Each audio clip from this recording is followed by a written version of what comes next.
नमस्कार, कैसे हैं आप सभी। Welcome to dream IAS. सभी को राधे राधे। चलिए भाई शुरू करते हैं हमारी आज की वीडियो। आज की वीडियो में हम 1 दिसंबर से लेकर 15 दिसंबर तक का करंट कवर करने वाले हैं। ठीक है, इस वीडियो में हम जो लास्टली दिसंबर मंथ है उसका हम 15 दिन का करंट कवर करेंगे। ठीक है, तो वीडियो को शुरू करने से पहले बस मैं आपसे इतना ही कहना चाहूंगा कि वीडियो को शुरू से लेकर अंत तक देखें, बिना स्किप करें। ठीक है, लाइक करें, शेयर करें और जो लोग इस चैनल पर नए हैं वो इस चैनल को सब्सक्राइब कर लें। ठीक है, और कमेंट करके जरूर बताएं वीडियो कैसी लगी। ठीक है भाई, चलिए शुरू करते हैं आज की वीडियो। आज का हमारा पहला क्वेश्चन है, इराक को पीछे छोड़कर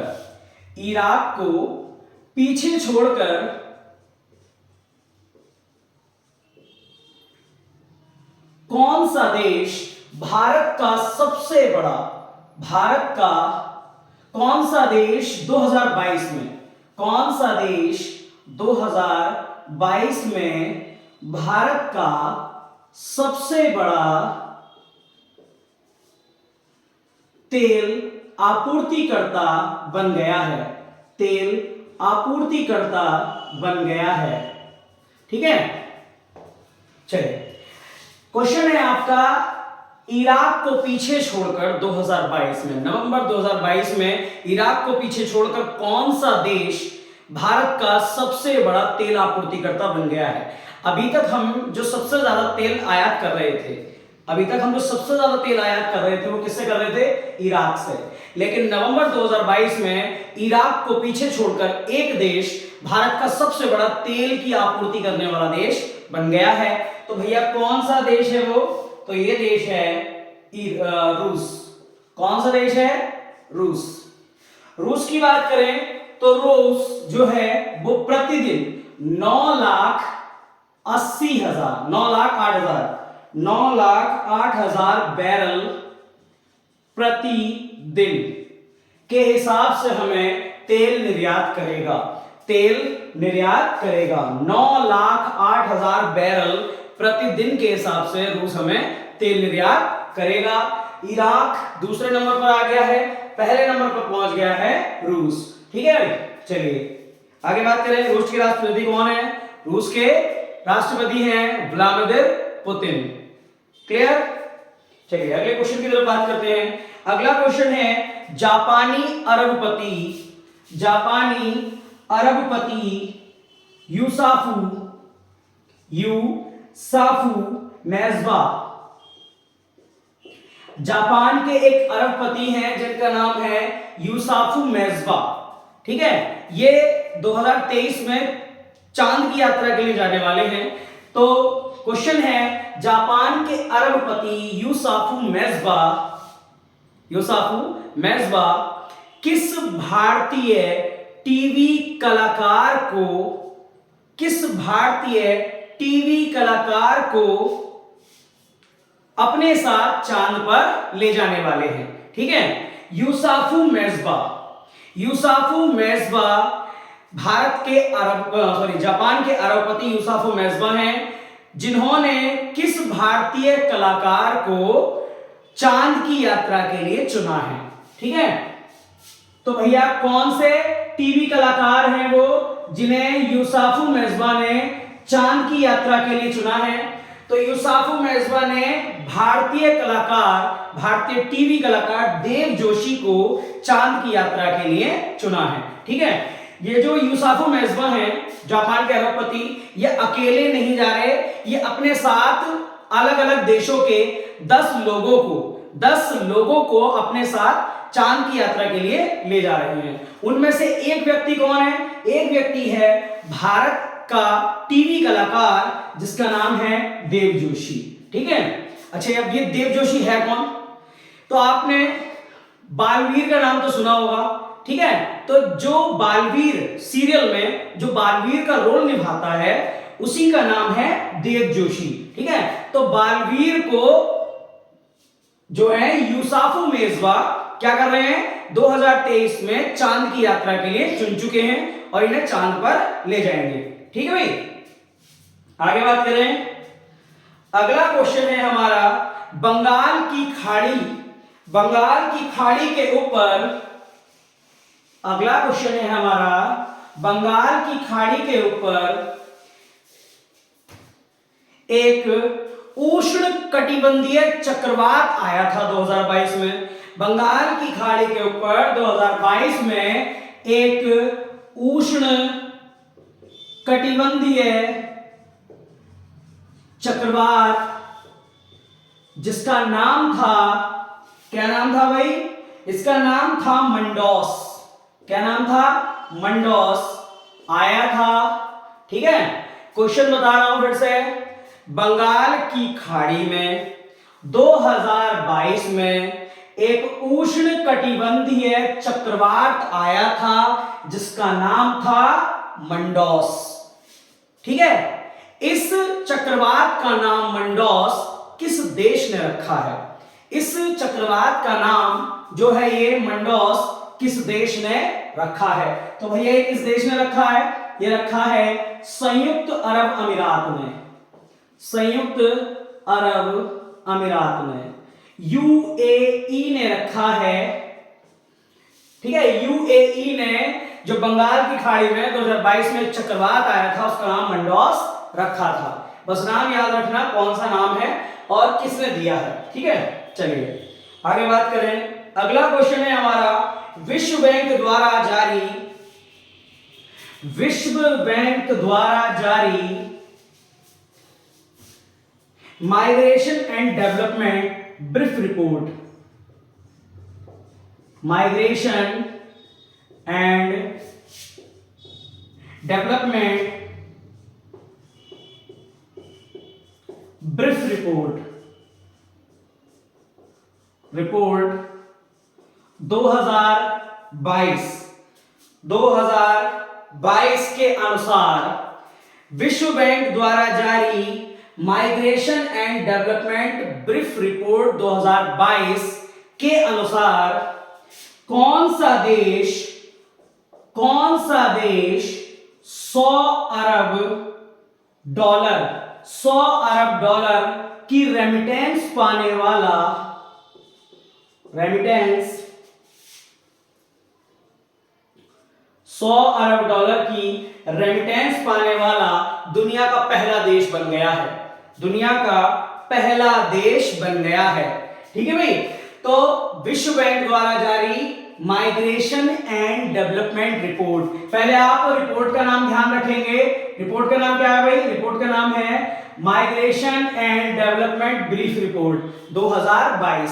इस रिपोर्ट के अनुसार कौन सा विश्व का ऐसा कौन सा पहला देश है जिसने 100 अरब डॉलर की रेमिटेंस प्राप्त की है? रेमिटेंस क्या होता है इसके बारे में भी बात करेंगे। ठीक है, तो वर्ल्ड बैंक ने एक रिपोर्ट जारी की है, migration and development brief report 2022। इसके अनुसार भारत 100 अरब डॉलर की रेमिटेंस पाने वाला विश्व का पहला देश बन गया है। रेमिटेंस होता क्या है?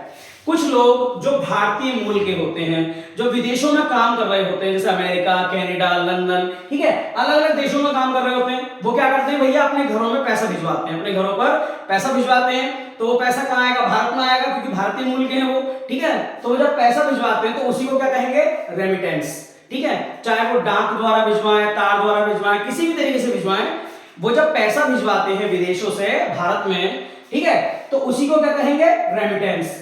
तो अब तक 2022 में अब तक का रिकॉर्ड है कि 100 अरब डॉलर तक का रेमिटेंस किसी भी देश ने प्राप्त नहीं किया था। तो 100 अरब डॉलर का रेमिटेंस प्राप्त करने वाला भारत पहला देश बन गया है। और ये रिपोर्ट किसकी है भाई? ये रिपोर्ट है वर्ल्ड बैंक की।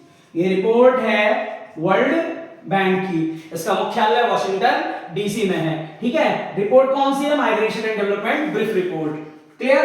अच्छा, 2022 में तो 100 अरब डॉलर था। ठीक है, तो 2021 में कितना था? 2021 में रेमिटेंस रहा था 89.4 बिलियन डॉलर। ठीक है, बस थोड़ा सा ही कम था, 89.4 अरब डॉलर।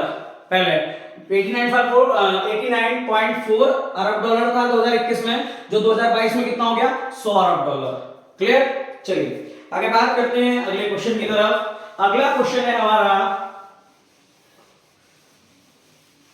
अगला क्वेश्चन है राष्ट्रीय पिछड़ा वर्ग आयोग, राष्ट्रीय पिछड़ा वर्ग आयोग, राष्ट्रीय पिछड़ा वर्ग आयोग,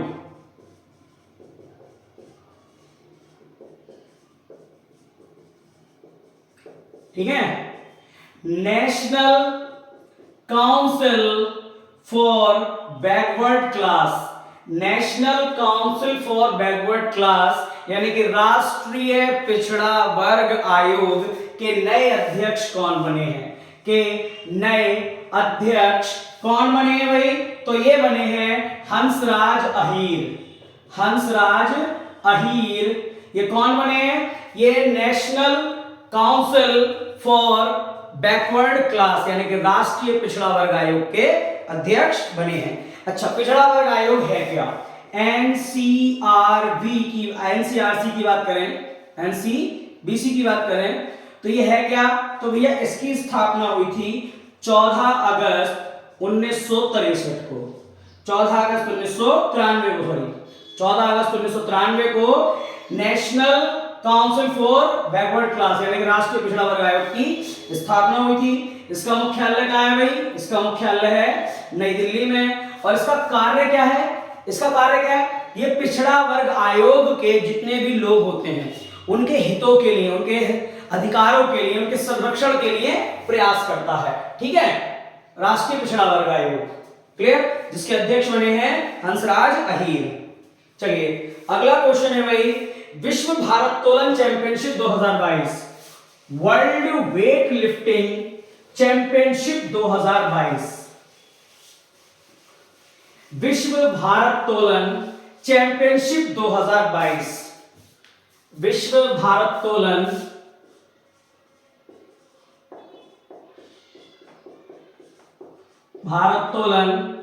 चैंपियनशिप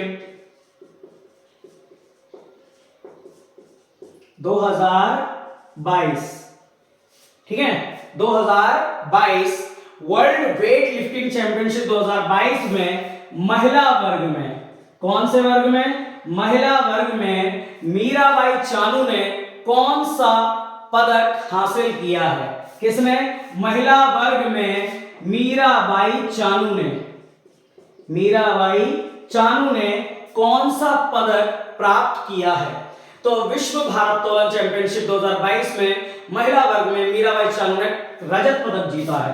कौन सा पदक जीता है भाई? रजत पदक, जिसको कहते हैं सिल्वर मेडल, सिल्वर मेडल, ठीक है। रजत पदक जीता है मीराबाई चानू ने वर्ल्ड वेट लिफ्टिंग चैंपियनशिप 2022 में। अच्छा, कौन सी कैटेगरी में? कौन सी कैटेगरी में भाई? तो ये 49 किलो की कैटेगरी में। कितने कैटेगरी में? 49 किलो की कैटेगरी में मीराबाई चानू ने सिल्वर मेडल जीता है, ठीक है। इसका आयोजन कहां हुआ था? वर्ल्ड वेट लिफ्टिंग चैंपियनशिप 2022 का आयोजन कहां हुआ था? कोलंबिया में। कहां? कोलंबिया में, ठीक है भाई। चलिए आगे बात करते हैं। अगला question, cricket tournament Vijay Hazare trophy 2022, cricket tournament Vijay Hazare trophy 2022, cricket tournament Vijay Hazare trophy 2022, Vijay Hazare trophy 2022 किसने जीती है? क्रिकेट का एक टूर्नामेंट होता है जिसका नाम है विजय हजारे ट्रॉफी। अब बात चल रही है cricket tournament Vijay Hazare trophy 2022 किसने जीता है? तो भैया ये जीता है सौराष्ट्र ने। किसने जीता है? सौराष्ट्र ने। गुजरात में पड़ता है सौराष्ट्र, सौराष्ट्र ने जीता है विजय हजारे ट्रॉफी 2022 को। अच्छा, किसे हराकर जीता है? महाराष्ट्र को। किसे हराकर जीता है? महाराष्ट्र को, ठीक है। इस बार संस्करण कौन सा था? 21वां संस्करण था, ठीक है। Cricket tournament Vijay Hazare trophy 2022 किसने जीती है? सौराष्ट्र ने जीती है। किसे हराकर जीती है? महाराष्ट्र को हराकर जीती है। कौन सा संस्करण है? 21वां संस्करण है, ठीक है भाई। चलिए आगे बात करें। अगला क्वेश्चन है, राष्ट्रीय सांख्यिकी आयोग, राष्ट्रीय सांख्यिकी आयोग, नेशनल स्टैटिस्टिकल कमीशन राष्ट्रीय सांख्यिकी आयोग के नए अध्यक्ष कौन बने हैं? राष्ट्रीय सांख्यिकी आयोग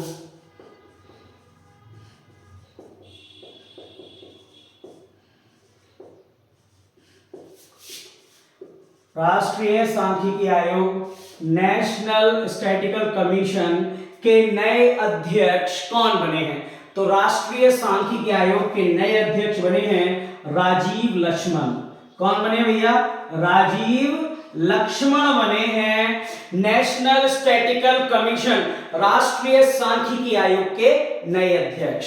ठीक है, अगर बात करें नेशनल स्टैटिस्टिकल कमीशन यानी कि राष्ट्रीय सांख्यिकी आयोग की, तो इसकी स्थापना हुई थी 2005 में। इसका मुख्यालय है नई दिल्ली में। और ये क्या करता है? ये भारत सरकार से संबंधित, उसकी आय से संबंधित, ठीक है, काउंटिंग से संबंधित जितने भी आंकड़े होते हैं वो प्रदान करता है भारत सरकार को। ठीक है, भारत सरकार को आंकड़े प्रदान करता है ये नेशनल स्टैटिस्टिकल ऑर्गेनाइजेशन, राष्ट्रीय सांख्यिकी आयोग। इसकी स्थापना 2005 में हुई थी, मुख्यालय नई दिल्ली, और नए अध्यक्ष कौन बने हैं? राजीव लक्ष्मण। ठीक है भाई, चलिए आगे बात करते हैं अगले क्वेश्चन की तरफ। अगला क्वेश्चन है, फोर्ब्स द्वारा जारी रिपोर्ट के अनुसार, इस लिस्ट का तो आप नाम याद ही रख लो क्योंकि ये हर साल अलग अलग लिस्ट निकालती है। कौन सी लिस्ट है भाई? फोर्ब्स। फोर्ब्स द्वारा जारी रिपोर्ट के अनुसार, फोर्ब्स द्वारा जारी रिपोर्ट के अनुसार भारत के 100 सबसे अमीर व्यक्तियों की लिस्ट में शीर्ष स्थान पर कौन है? ठीक है, भारत के 100 अरबपतियों की लिस्ट में शीर्ष स्थान किसका है? शीर्ष स्थान यानी कि सबसे ज्यादा अमीर कौन है? फोर्ब्स द्वारा जारी रिपोर्ट के अनुसार भारत के 100 अरबपतियों की सूची में शीर्ष स्थान किस अरबपति का है? पहला स्थान किस अरबपति का है? तो भैया पहले स्थान पर कौन पहुंचे हैं? ये हैं अडानी ग्रुप के मालिक, जिनका नाम है गौतम अडानी। क्या नाम है? गौतम अडानी। ठीक है, अडानी ग्रुप के मालिक गौतम अडानी भारत के 100 सबसे ज्यादा 100 अरबपतियों की लिस्ट में सबसे ज्यादा अमीर व्यक्ति हैं। ठीक है, और ये रिपोर्ट किसकी है? ये रिपोर्ट है फोर्ब्स की। ठीक है, ये रिपोर्ट किसकी है? फोर्ब्स की रिपोर्ट है। अगर इनकी टोटल नेटवर्थ की बात करें तो भैया इनके पास कितना पैसा है? तो इनके पास 12,11,460 करोड़ रुपए हैं। कितने? 12,11,460 करोड़। समझ रहे हो? 12,11,460 करोड़ कितने होते हैं भाई? भारत का इस बार का बजट कितना है? 45 लाख करोड़, यानी कि लगभग 3 से 3.5 गुना ही बैठेगा बस भारत का बजट इनसे। इतनी ज्यादा नेटवर्थ है इनकी, 12,11,460 करोड़ रुपए। और भारत का बजट कितना है इस बार का? 45 लाख करोड़ रुपए। समझ रहे हो? चलिए आगे बात करें। अगला क्वेश्चन है, स्थानीय स्तर पर खेलों को बढ़ावा देने के लिए, आपने सुना होगा राज्य स्तर के खेल यानी कि स्टेट लेवल, ठीक है, नेशनल लेवल के खेल यानी कि राष्ट्रीय स्तर के यानी कि नेशनल लेवल के, राज्य स्तर के यानी कि स्टेट लेवल के। लेकिन बात चल रही है किस चीज की? निचले स्तर की। निचले स्तर यानी कि जिले की। ठीक है, जिले की। स्थानीय स्तर पर खेलों को बढ़ावा देने के लिए कौन सी? One district one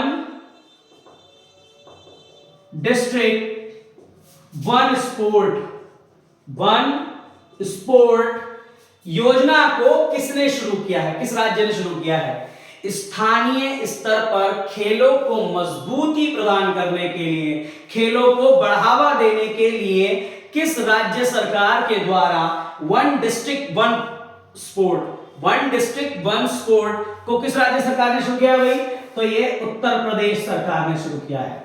Uttar Pradesh सरकार ने स्थानीय स्तर पर खेलों को मजबूती प्रदान करने के लिए, उनको बढ़ावा देने के लिए वन डिस्ट्रिक्ट वन स्पोर्ट्स नामक योजना को शुरू किया है। वन डिस्ट्रिक्ट वन प्रोडक्ट योजना भी उत्तर प्रदेश की, ध्यान रखना, वन डिस्ट्रिक्ट वन प्रोडक्ट योजना भी उत्तर प्रदेश की है, ध्यान रखना, ठीक है। उत्तर प्रदेश के मुख्यमंत्री योगी आदित्यनाथ, उत्तर प्रदेश की गवर्नर आनंदीबेन पटेल। चलिए आगे बात करते हैं अगले क्वेश्चन की। चलिए सर्वोच्च न्यायालय के बारे में, सर्वोच्च न्यायालय सुप्रीम कोर्ट के बारे में लोगों को जानकारी उपलब्ध कराने के लिए, लोगों को जानकारी उपलब्ध कराने के लिए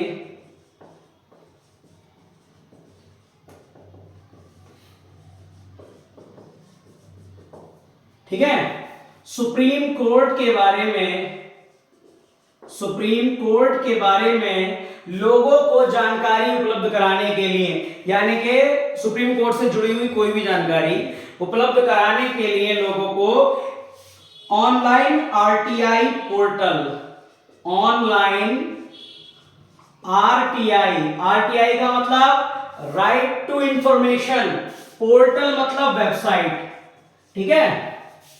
ऑनलाइन आरटीआई पोर्टल को किसने लॉन्च किया है? सुप्रीम कोर्ट के बारे में प्रत्येक व्यक्ति को जानकारी हो, इसके लिए किसने ऑनलाइन आरटीआई पोर्टल यानी कि online right to information portal की शुरुआत की है? तो भैया ये शुरुआत की है भारत के उच्चतम न्यायालय ने, यानी कि सुप्रीम कोर्ट ने, ठीक है। सुप्रीम कोर्ट ने online RTI portal, online right to information portal की शुरुआत की है ताकि कोई भी व्यक्ति उसके बारे में जान सके, ठीक है। चलिए आज का लास्ट क्वेश्चन देख लेते हैं। हाँ भाई, तो प्रधानमंत्री नरेंद्र मोदी ने छठी वंदे भारत एक्सप्रेस कहां से कहां तक शुरू की है? ठीक है, छठी वंदे भारत एक्सप्रेस कहां से कहां तक शुरू की है? ठीक है, प्रधानमंत्री नरेंद्र मोदी ने भारत की छठी वंदे भारत एक्सप्रेस किन दो स्थानों के बीच शुरू की है? तो भैया छठी वाली जो शुरू की है वो कौन से दो स्थानों पर शुरू की है? ये शुरू की है आपके नागपुर कहां पड़ता है? महाराष्ट्र में। नागपुर से बिलासपुर कहां पड़ता है? ये पड़ता है आपके छत्तीसगढ़ में, ठीक है, छत्तीसगढ़ में। फिर से बोल रहा हूं, प्रधानमंत्री नरेंद्र मोदी ने भारत की छठी वंदे भारत एक्सप्रेस किन दो स्थानों पर शुरू की है? तो नागपुर महाराष्ट्र से लेकर बिलासपुर छत्तीसगढ़ तक शुरू की है छठी वंदे भारत एक्सप्रेस। तो पहली, दूसरी, तीसरी और चौथी, पांचवी कहां शुरू की है भाई? तो पहली की बात करें तो पहली जो शुरू की गई है वो शुरू की गई है नई दिल्ली से वाराणसी के बीच, नई दिल्ली से वाराणसी के बीच। दूसरी वाली जो शुरू की गई है वो है दिल्ली से कटरा तक, दिल्ली से जम्मू कश्मीर में जो कटरा पड़ता है वहां तक, दिल्ली से कटरा। तीसरी है मुंबई से अहमदाबाद, मुंबई से अहमदाबाद। चौथी है नई दिल्ली से इंदौर, नई दिल्ली से इंदौर, ठीक है, नई दिल्ली से इंदौर। और पांचवी है मैसूर से चेन्नई, मैसूर से चेन्नई, ठीक है भाई। पहली वाली नई दिल्ली से वाराणसी के बीच शुरू की गई है, दूसरी वाली दिल्ली से कटरा के बीच, तीसरी वाली मुंबई से अहमदाबाद के बीच, चौथी वाली नई दिल्ली से इंदौर के बीच और पांचवी वाली मुंबई मैसूर से चेन्नई के बीच। और हाल ही में यानी कि 2022 में छठी वंदे भारत एक्सप्रेस शुरू की गई नागपुर से बिलासपुर के बीच में, ठीक है भाई। चलिए अगर बात करें कि पहली वाली वंदे भारत एक्सप्रेस कब शुरू की गई थी? तो ये शुरू की गई थी 15 फरवरी 2019 को। पहली वंदे भारत एक्सप्रेस कब शुरू की गई थी? 15 फरवरी 2019 को। क्लियर है भाई? तो ये देखिए, ये तो थी आज की हमारी न्यूज, जिसमें हमने 1 दिसंबर से लेकर 15 दिसंबर तक का करंट कवर किया था। ठीक है, कल की जो हमारी लास्ट वीडियो होगी वो 2022 के करंट की लास्ट वीडियो होने वाली है। ठीक है, यानी कि कल 2022 के करंट की लास्ट वीडियो होने वाली है। ठीक है, चलिए आगे बात करें।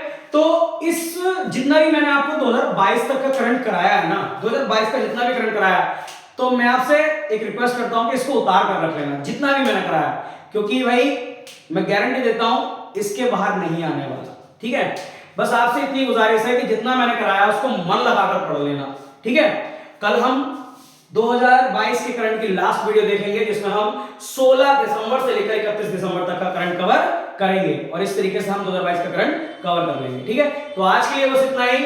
बस लास्ट में इतना कहना चाहूंगा कि वीडियो को लाइक करें, शेयर करें, कमेंट करें और चैनल को सब्सक्राइब कर लें। बाकी आज के लिए सभी को धन्यवाद। राधे राधे, जय हिंद।